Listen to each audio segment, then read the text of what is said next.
lá. Esse cara aqui, ó, esse diagrama inteiro aqui, ele tem que ser mapeado no banco de dados, por quê? Porque eles vão representar dados, atributos que vão ficar na memória, eles precisam ser persistidos no banco de dados. E a maior parte do banco de dados que a gente vai ter é o banco de dados relacional. Apesar de que hoje com os aplicativos, os bancos de dados orientados a nó estão ganhando mais ênfase, tá? Mas também você vai ter que fazer um mapeamento para esse banco sem problema nenhum. Então, eu vou usar uma ferramenta de modelagem aqui, que eu gosto muito, que ela é gratuita, já está antiga, mas eu gosto dela, que é o DB Design. Tá? Vocês podem baixar o DB Designer 4 da internet, ele já foi descontinuado, tá? Mas é uma ferramenta que dá uma modelagem clara sobre o banco de dados. E eu gosto muito de usar a notação pezinho de galinha aqui, fazer uma anotação que dá um para vários numa visão clara. Então como é que funciona aqui, ó? Cada carinha desse aqui vai ter uma tabelinha que vai ser a mesma coisa, ó. Autor, tá? Vai ter o ID que vai ser int e o nome, se não me engano. Deixa eu ver se eu consigo colocar aqui nesse monitor uma do ladinho aqui e esse outro desse ladinho aqui, para a gente conseguir fazer a associação. No banco de dados, o tipo de dados para armazenar texto vai ter que ser tipado e vai ter que ter o tamanho necessário. Né? E ele tem outras coisas que na classe aqui a gente não coloca, que é se o campo é de preenchimento obrigatório, autonumerável, etc. São características do banco de dados. Na classe a gente vai ter, notações que você faz quando você faz programação, por exemplo, ASP.NET MVC, que você pode facilitar a sua programação do que é obrigatório ou não, que são os data annotations. Você pode colocar data annotation para dizer essas coisas. Mas no resumo geral, tem os atributos, tem os tipos, aqui o nome na verdade é string, tá? Não é inteiro.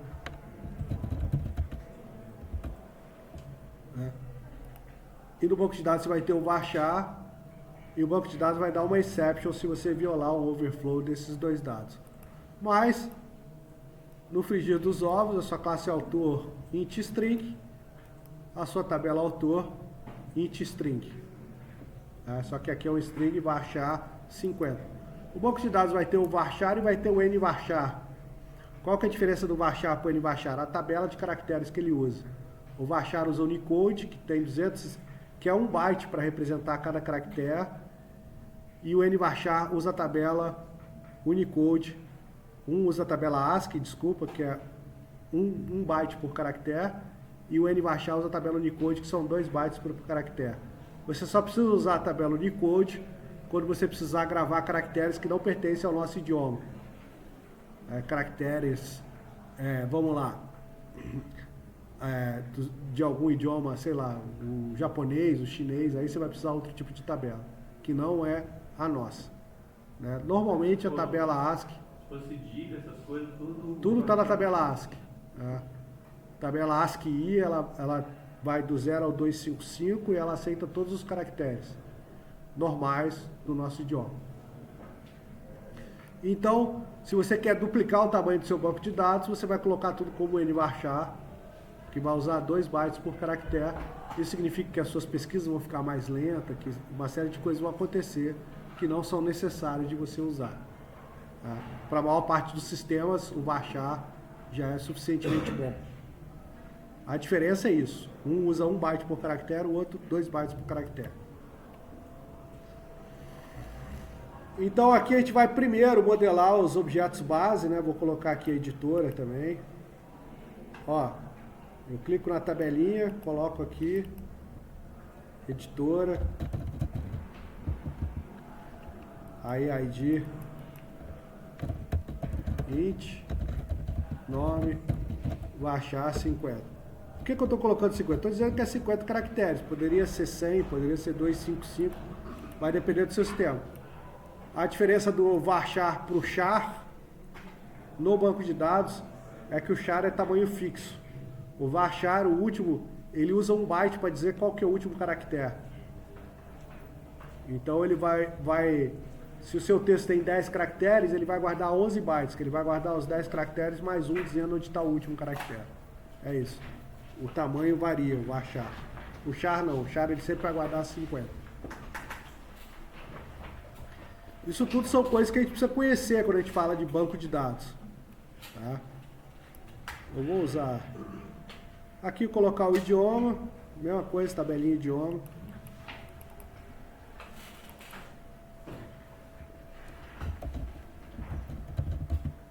Parece ser muito fácil de mexer.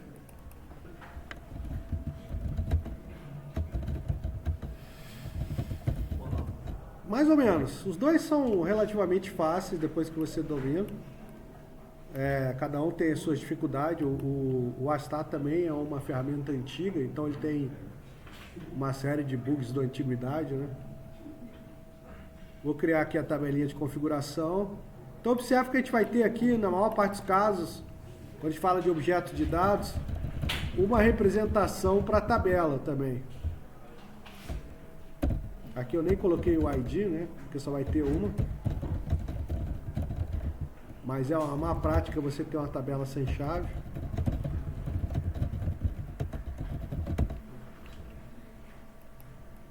Banco de dados tem a anotação not null, que é importante a gente definir o que você não quer que permita nulo. Tá? Significa o quê? Que se você não mandar o valor do nome quando salvar, o banco de dados não vai salvar e vai dar uma exception quando você der um insert.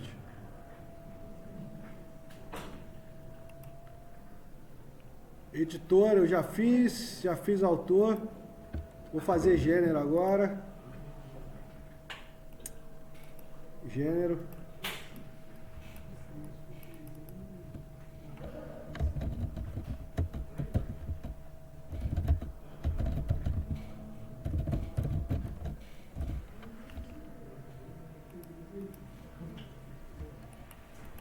Olha lá, ó. Vamos olhar agora. Aqui começa a ficar importante o livro. O livro, ele recebe a editora e recebe o gênero. Tá vendo? Aqui, ó, um para vários e um para vários. Ó. Na modelagem de classe, a gente não precisa colocar a chave estrangeira. Na modelagem de tabela, a gente precisa colocar. Primeiro, vamos criar a tabela livro. Tabela livro. Vai ter o ID. O que tem mais no livro aqui? ISBN, nome. Aqui você vai precisar saber o tamanho do ISBN, que eu não faço ideia. Só uma pesquisa rápida a gente resolveria, né? A descrição pode ser um varchar max.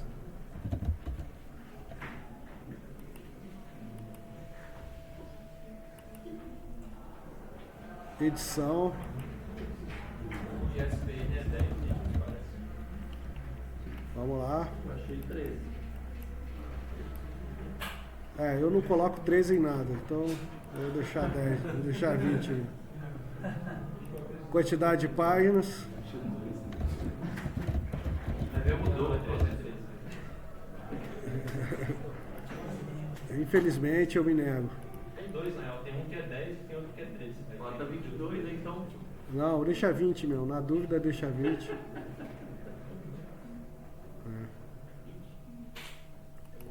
Então aqui, ó, a tabela está desconectada. Nessa ferramenta de modelagem, você vai arrastar a chave para lá, ó. Um para vários, ó, tá vendo? Você vai clicar na tabela de origem, ó, gênero, livro. Um para vários. Esse é o nome da relação, não preciso mudar, porque se eu mudar, no geral o script vai mudar também, mas eu posso colocar o nome que eu quiser aqui. E aí a gente colocou também a editora com o livro. Para lá. Faz os scripts. Já levou as chaves estrangeiras. Aqui, na chave estrangeira, a gente vai usar essa anotação aqui, ó. ID e tabela. Tabela de origem. Editora. ID editora. que é a tabela de origem, aqui a ID gênero.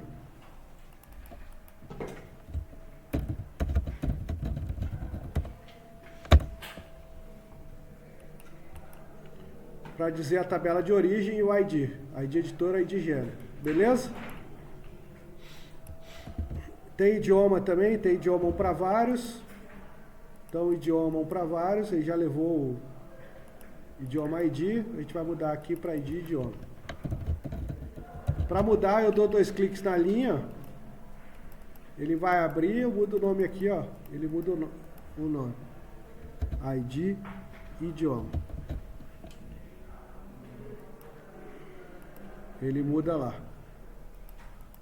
Ele muda o nome do campo lá dentro. Beleza? 2 cliques na linha, muda aqui, ele muda o nome do campo. Entre autor e livro, tem uma relação vários para vários que gera autor-livro. Eu tenho 2 formas de fazer. Ou eu crio a tabela e relaciono, ou eu vou usar esse cara aqui, vários para vários, ó, que ele vai criar a tabela no meio. Para mim. As duas com chave primária, que é exatamente esse caso aqui. Aqui eu posso mudar o nome dessa relação, vira ID livro. E aqui eu mudo o nome dessa relação, que vira ID autor. Lembrando o seguinte, gente, não existe relacionamento vários para vários no modelo físico do banco de dados. Sempre vai ter que ter uma tabela no meio. Sempre vai ser 1 para vários e 1 para vários. Sempre. Tá? Não existe a relação vários para vários no físico. Então aqui tem a classe pessoa também. Tem a classe pessoa. ID. O que mais tem na classe pessoa? Tem o nome.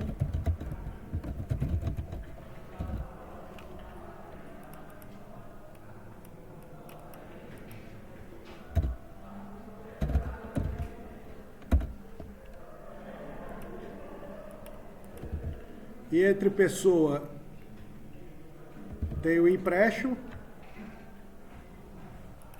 tem a classe empréstimo,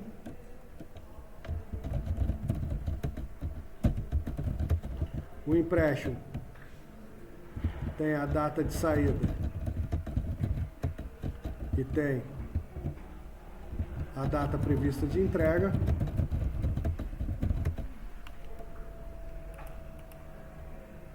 E o empréstimo tem uma relação para vários com pessoa. Aqui a gente leva o ID pessoa.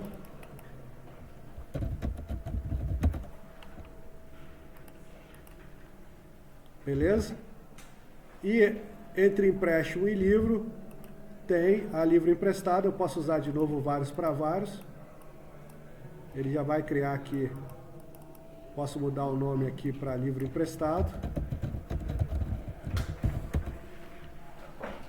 Esse aqui é autor livro, né? Acho que foi esse o nome que a gente deu lá. Foi. Cada tabela, tipo, livro emprestado vai ter o ID, vai ser da relação, né? Tem que levar os IDs. Repara que no modelo de classe a gente não leva os IDs. Ó. Não, tá tipo vendo? Assim, tem os IDs que puxam os relacionamentos, mas tem que ter o ID, tipo, da relação. Tipo, o ID Não preciso se por exemplo ele não se repetir aqui. Aqui eu posso fazer a chave composta, não tem problema. Mas se esse dado pudesse repetir, ele teria que ter um ID que seria a chave e esses 2 caras seriam chave estrangeira normal. Eu poderia fazer aqui, ó, colocar aqui o ID, esse ID ser tipo int, tá? E esse cara ser chave e esses 2 não, entendeu? Mas eu não vou fazer isso, estou herdando a chave também. Tá?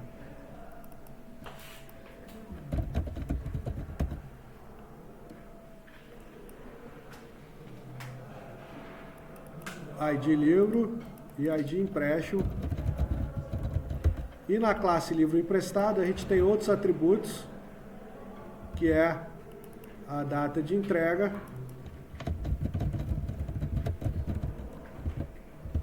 a dias atraso,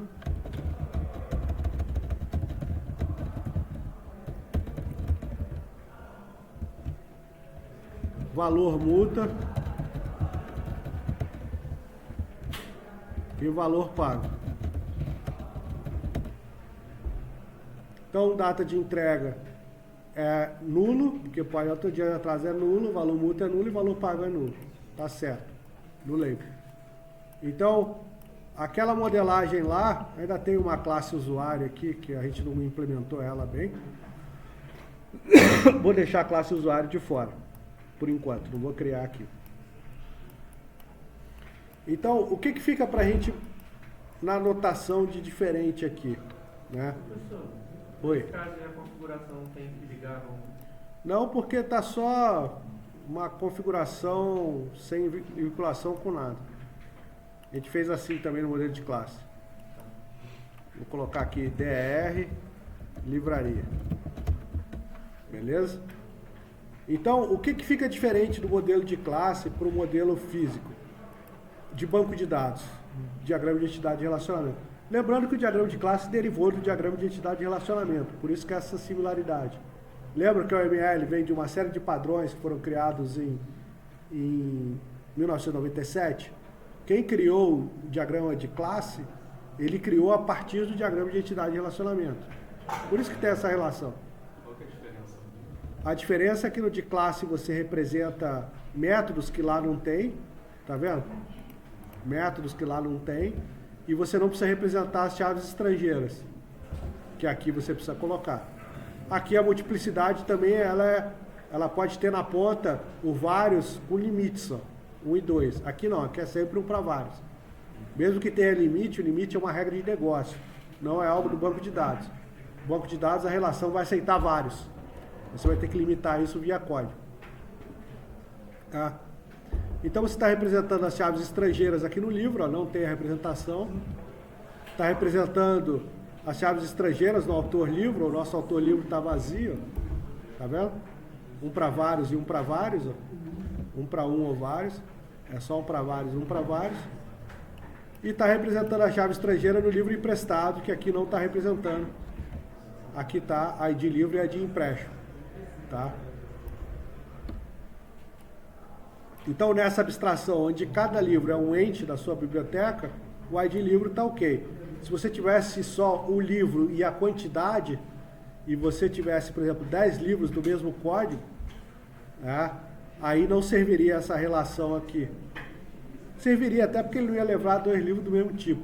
Você não ia deixar, né, no mesmo empréstimo. Mas para o supermercado essa relação não serve, porque ele pode passar 3 vezes o mesmo produto na mesma compra. Então não serviria essa relação de chave composta de compra e produto. Tá? Você teria que ter um outro ID lá para fazer essa relação. Mas para o nosso sistema serve. Então, as ferramentas de modelagem de banco de dados, no geral, todas elas, ou a maioria das modernas, e essa não é uma ferramenta moderna, essa é uma ferramenta já antiga, ela vai possuir gerar o script para você. Tá? Então, se a gente abrir aqui o Management Studio, vou abrir o SQL aqui. Ó.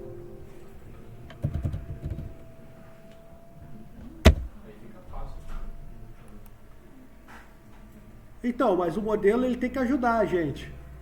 Tá? Tem que ajudar. Então, a gente tem que usar as ferramentas para ajudar a gente a criar a tabela, a criar as coisas, criar as relações. Se não usar o modelo para ajudar a gente, o modelo fica lá como um páreo. Então é legal a gente ter um modelo e criar o banco a partir do modelo, porque primeiro, na sua cabeça você já resolveu os problemas aqui, porque você olhou o modelo e começou a falar, pô, vou guardar desse jeito, vou fazer desse jeito, eu busco dessa forma, tem as abstrações necessárias que eu quero. Né? Só que se você precisar criar o banco na mão, você começa a questionar por que você não criou direto. Vou conectar aqui no meu servidor. Vou criar um banco aqui chamado livraria.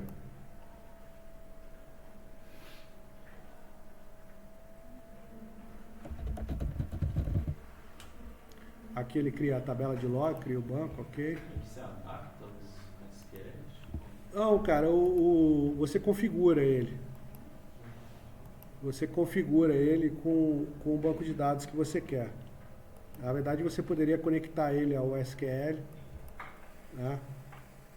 E os tipos de dados que eu usei têm os seus respectivos lá. E lembrando que o SQL dos bancos são muito parecidos um com o outro, né? Talvez eu tenha que fazer um ajuste ou outro aqui. Vamos ver se eu preciso fazer algum ajuste.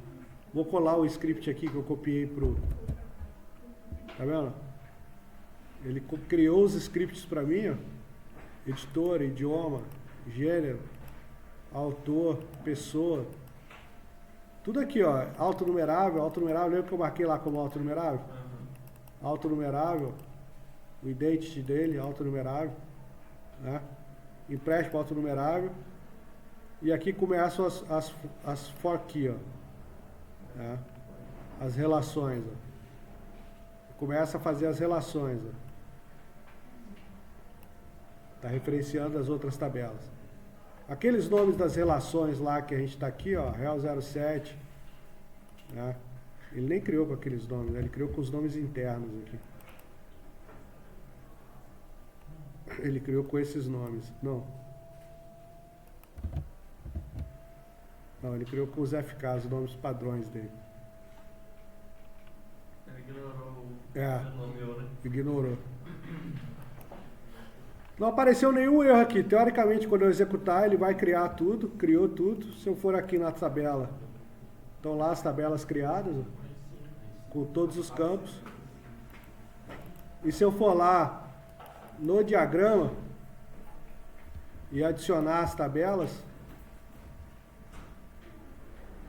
ele já adiciona com as relações, porque ele criou as for key certinha.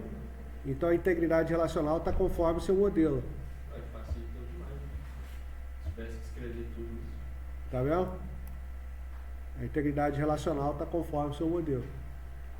Então a gente partiu do nosso diagrama de classe, criamos o nosso diagrama de identidade de relacionamento baseado naquele diagrama de classe, tá? Que gerou o script que a gente executou e criou o banco de dados que agora a gente vai programar em cima desse banco de Mas o dados. de classe também faz isso? O de classe tem ferramentas que faz, o Astar gratuito não. Entendi. Alguns fazem. Se você pegar o Professional, você pode fazer um mapeamento no próprio Professional e gerar o script dele. Só que aí você tem que pagar a licença. Fica mais fácil pegar o outro de graça também. Assim, tem que avaliar sempre o seguinte, gente. O de graça pode ser mais caro que o pago. Porque o mais caro no ambiente de desenvolvimento é o homem-hora. Entendeu? O homem-hora é o mais caro. Saca? Então quando você fala assim, pô, agora eu tenho 2 modelos para manter. A longo prazo eu tenho que manter os 2 atualizados ou um vai desconectar do outro. Entendeu?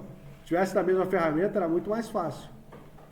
Então assim, nem sempre o pago, por exemplo, a licença do Visual Studio, a mais barata é R$3.000 por empresa. R$3.000 por uma empresa é troco de pinga. Tá? Ela não comprar uma ferramenta de desenvolvimento e usar uma gratuita, onde o cara vai demorar mais tempo para fazer o que ele tem que fazer, é burrice, não é inteligência. Então vai muito dessa avaliação.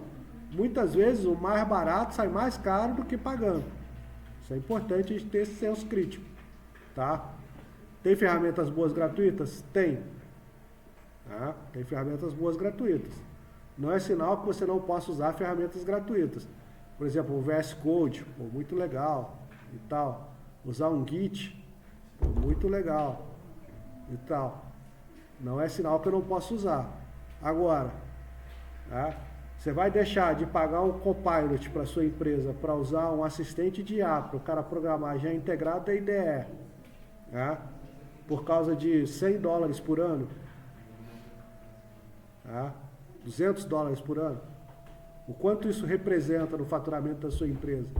O quanto o ganho de velocidade e agilidade representa no faturamento da sua empresa? Você tem que colocar isso na balança. Tem que colocar. Beleza? A própria diferença de você ter acesso ao chat GPT versão 3.5 e 4.0 é gigantesca na produtividade da sua equipe. Tá? Porra, pra tudo. O que deu aí? É isso. É bom pra tudo, assim. Você não precisa ter vergonha de usar a ferramenta de TI para resolver problemas de TI. Não precisa. Não pode ficar dependente, escravo. É bom, tipo, você saber o que ele fez.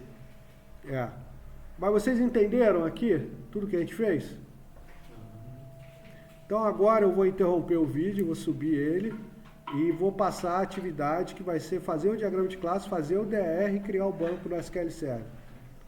Vai ser essa atividade para semana que vem. Posso De modelar. script lá. Não, você vai postar o script, o banco, vai postar o Astar também, da modelagem de classe. Mas aí, bota no Word. Você vai botar o script no Word, vai botar essa figura do banco no Word. Beleza.